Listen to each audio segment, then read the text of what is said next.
ஹல்லேலூயா. கர்த்தரும் உலக ரட்சகருமான இயேசு கிறிஸ்துவின் நாமத்தினாலே உங்கள் யாவரையும் வாழ்த்தி வரவேற்கிறேன். பிரியமானவர்களே, சௌக்கியமாக இருக்கிறீங்களா? இந்த நாளிலும் கூட நம்மை சந்தித்துக் கொள்ளும்படியாக கர்த்தர் கிருபை செய்திருக்கிறார். கிருபை செய்த தேவனுக்கு கோடான கோடி நன்றி செலுத்துகிறேன். நீங்களும் நன்றி செலுத்துங்க. பிரியமானவர்களே, இந்த வருஷத்தில் 6வது மாதத்துக்குள்ளே கடந்து வந்துட்டோம். 4ஆம் தேதிக்குள்ளே கடந்து வந்துட்டோம். இன்னும் என்னுடைய விண்ணப்பத்துக்கு பதில் வரலை. இன்னும் எனக்கு சகாயம் வரலை, நீதி வரலை, நியாயம் கிடைக்கல அப்படின்னு சொல்லி புலம்பிக்கிட்டு இருக்கிறீங்க இல்லையா? என் விண்ணப்பத்துக்கு இன்னும் பதில் வரலைன்னு சொல்லி கேட்டுக்கிட்டு இருக்கிறீங்க இல்லையா? ஆண்டவர் சொல்கிறார், பிரியமானவர்களே, உன் ஜெபத்தை நான் கேட்டேன், உன் கண்ணீரை நான் கண்டிருக்கிறேன், பயப்படாதே என்று சொல்லி கர்த்தர் சொல்லுகிறார். என்ன என் அன்பு தேவ பிள்ளையே, 1 ராஜாக்களின் புஸ்தகம் 8வது அதிகாரத்தில் 45வது வசனம், பரலோகத்தில் இருக்கிற தேவரீர் அவர்கள் விண்ணப்பத்தை வேண்டுதலையும் கேட்டு அவர்கள் நியாயத்தை விசாரிப்பாராக. அவர்கள் வேண்டுதலையும் விண்ணப்பத்தையும் கேட்டு அவர்கள் நியாயத்தை விசாரிப்பாராக. என் அன்பு தேவப்பிள்ளை, தேவ சமூகத்துக்குள்ளாக, தேவனுடைய ஆலயத்துக்குள்ளாக வந்து செபிக்கிற உன்னுடைய ஜெபத்திற்கு பதில் உண்டு. தேவ சமூகத்துக்குள்ளாய் வந்து மன்றாடுகிற உன்னுடைய மன்றாடுதலுக்கு, தேவ சமூகத்துக்குள்ளாய் விடுகிற உன்னுடைய கண்ணீருக்கு பதில் உண்டு என்று சொல்லி கர்த்தர் சொல்லுகிறார். உண்மையாகவே உன் விண்ணப்பத்தையும் உன் வேண்டுதலையும் கர்த்தர் கேட்கிறார், பதில் கொடுக்க போகிறார், நியாயத்தை விசாரிப்பேன் என்று சொல்லுகிறார். இதுவரையிலும் போராடிக்கிட்டு இருக்கிற, இன்னும் நியாயம் வரல, நீதி வரல, என் கண்ணீருக்கு பதில் வரலை, நான் கேட்ட விண்ணப்பத்துக்கு பதில் வரலை, நான் மன்றாடுகிற மன்றாட்டுக்கு ஒரு பதில் வரலை அப்படின்னு சொல்லி கவலையோடு கண்ணீரோடு கூட புலம்பலோடு கூட இருக்கிற உன் வாழ்க்கையில் கர்த்தர் உன் விண்ணப்பத்தை கேட்டேன் என்று சொல்லுகிறார். உனக்கு நான் நீதியை வழங்குவேன், உனக்கு நீ நியாயம் விசாரிப்பேன், நீ தோல்வி அடைவது இல்லை, நீ வெட்கப்படுவது இல்லை, நீ கண்ணீர் விடுவது கிடையாது. என் அன்பு தேவ பிள்ளையே, கடந்த கால விண்ணப்பத்துக்கு எல்லாவற்றுக்கும் இந்த நாளிலே உனக்கு நான் பதில் கொடுக்கிறேன் என்று சொல்லுகிறார்.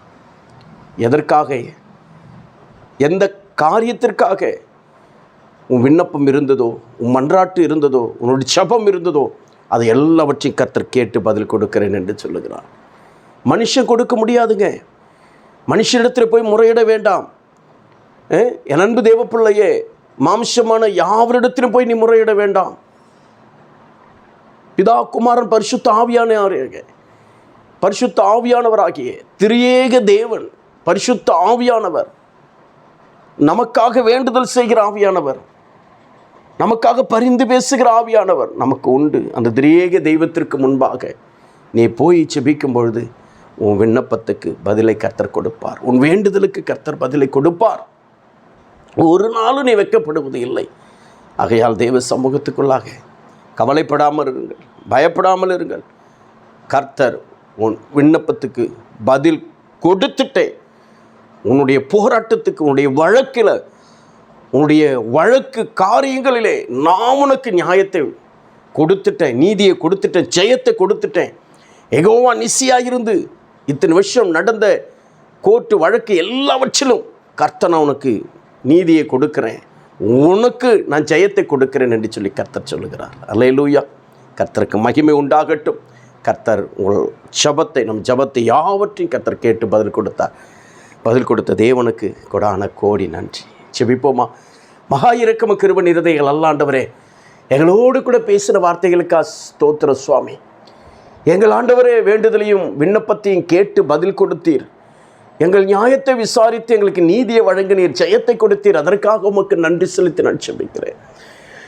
என் விண்ணப்பத்துக்கு பதில் வரல, எனக்கு நியாயம் கிடைக்கல அப்படின்னு சொல்லி கவலையோடு கண்ணீரோடு இருக்கிற பிள்ளையுடைய வாழ்க்கையில் கர்த்தர் நீங்கள் பதில் கொடுத்ததற்காக, நீதியை செய்ததற்காக உமக்கு கொடான கோடி நன்றி செலுத்தி நான் செபிக்கிறேன். ஆசீர்வதிங்க அப்பா, பலப்படுத்துங்க. இந்த நாளிலும் கூட பிறந்தநாள் திருமணத்தை கொண்டாடுகிற ஒவ்வொரு அன்பு பிள்ளைகளுக்காக செபிக்கிறேன். ஒவ்வொரு அன்பு பிள்ளைகளை பிதா, குமார், பரிசுத்த ஆவி நாமத்தில் வாழ்த்தி ஆசீர்வதித்து நான் செபிக்கிறேன். இப்படி ஆசீர்வாதத்தின் கரம் கூட இருக்கட்டும். இயேசு சுவாமி, ஒவ்வொரு ஊழியர்களுக்காக, சபைகளுக்காக, சபை மக்களுக்காக செபிக்கிறேன். வேண்டுதலுக்கும் விண்ணப்பத்துக்கும் பதில் கொடுக்கிறவரே, ஊழியக்காரருக்கும், சபைக்கும், சபை மக்களுக்கும் கர்த்தர் கொடுத்து வழி நடத்துவீராக. பதில் கொடுத்து நியாயம் செய்து நீதியை கொடுத்து ஜெயத்தை கொடுத்து நடத்துவீராக. நீர் அப்படி செய்வதற்கு ஸ்தோத்திரம். இயேசுவின் ரத்தம் ஜெயம். இயேசு கிறிஸ்துவின் நாமத்தில் ஒப்பு கொடுத்து அர்ப்பணித்து ஜெபிக்கிறீர்கள் ஜீவனுள்ள நல்ல பிதாவே. ஆமென். ஹல்லேலூயா. கர்த்தர் நம்மை ஆசீர்வதிப்பாராக. ஆமென். கர்த்தருடைய நாமத்துக்கு ஸ்தோத்திரம்.